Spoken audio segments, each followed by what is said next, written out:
اور بیگانے بھی دیکھتے ہیں۔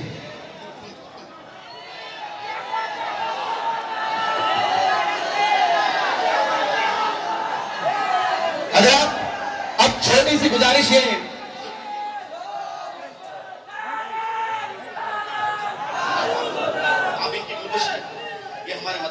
یہ ہمارے مدرسے کے وہ حافظ ہے، حافظ صاحب ہے، میں موجود رہوں یا نہ رہوں یہ مدرسے کو پوری طرح سنبھالتے ہیں، پوری طرح دیکھتے ہیں اور ایک بڑے بھائی کی طرح دیکھتے ہیں۔ یہ نذرانہ محبت اور یہ گلپوشی ان کی حوصلہ افزائی کے لیے اللہ تعالیٰ ان کی خدمات کو قبول فرمائے۔ نعرہ تکبیر، نعرہ رسالت، اہل محفل منتظر ہیں دیر سے علی وقار، آپ کے آنے کا انہیں انتظار۔ نعرہ تکبیر، نعرہ رسالت۔ تھوڑا پیچھے ہٹ کے بیٹھ جائیے۔ منبر نور پر جلوہ بار سادات و مشائخ، علماء ذوی الاحترام، حاضرین اہل سنت و جماعت، السلام علیکم ورحمۃ اللہ وبرکاتہ۔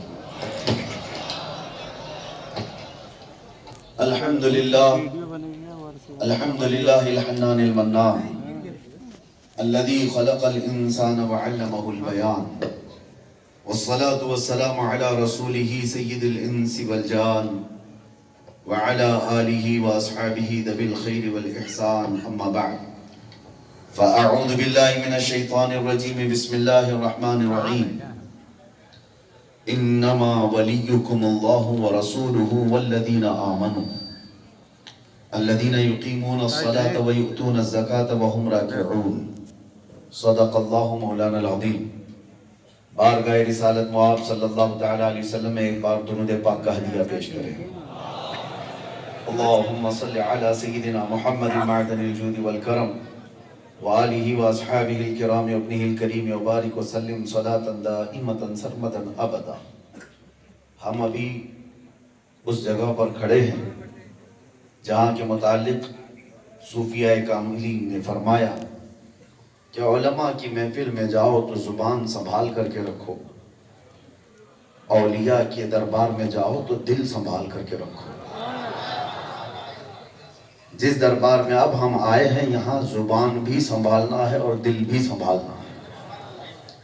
علم والوں کی بھی بہتات ہے اور اولیاء کاملین کی پاکیزہ نسب سے بھی ایک خطہ آباد ہے، اور میرے لیے سعادت کی بات ہے اور بڑے فخر کی بات ہے کہ ہندوستان کے مشہور و معروف خانقاہوں میں سے یہ خانقاہ ایک الگ امتیاز رکھتی ہے۔ حضرت سیدنا افضل بیابانی رضی اللہ تعالیٰ عنہ وارضاہ عنا سلسلہ رفاعیہ کے وہ عظیم ہستی ہے۔ میرے عزیزوں، جو سلاسل ہمارے پھیلے ہوئے ہیں، قادری ہو، چشتی ہو، نقش بندی ہو، سہروردی ہو، نظامی ہو، بہت سارے سلاسل ہیں۔ رفاعی سلسلہ ایک جلالی سلسلہ ہے اور ہمارا دل سے ان کی طرف بنتا بھی زیادہ ہے۔ وجہ یہ ہے کہ یہاں پر اس سلسلے میں ہمارا تو زیادہ آنا جانا ہونا بھی چاہیے، کیونکہ ہماری تو زبان چلتی ہے، ان کے ہاں تو سیدھے چاقو چلتی ہے۔ سبحان اللہ، سبحان اللہ، پیش ہے۔ ہم تو کلمات سے بیان کر لیتے ہیں، یہاں چاقو نیزے سیدھے گال میں ڈال کے ادھر سے ادھر کر دیتے ہیں۔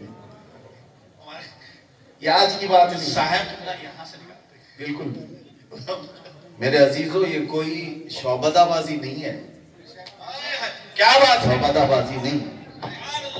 میں اس منبر سے کھڑے ہو کر آج بھی یہ چیلنج کر سکتا ہوں، ہمارے اس ملک میں بہت سے چھوٹے دجال آئے ہوئے ہیں، ہماری باتیں پہنچتی ہیں، ارے چٹی نکال کر کے بابا بتائے ڈھکوسلا تو کیا چیز لے کر کے آیا تھا، یہ تو روز کے بچوں کے کھیل ہیں، کون سی چٹی کس کے بارے میں، تو سارے کر رہے ہیں۔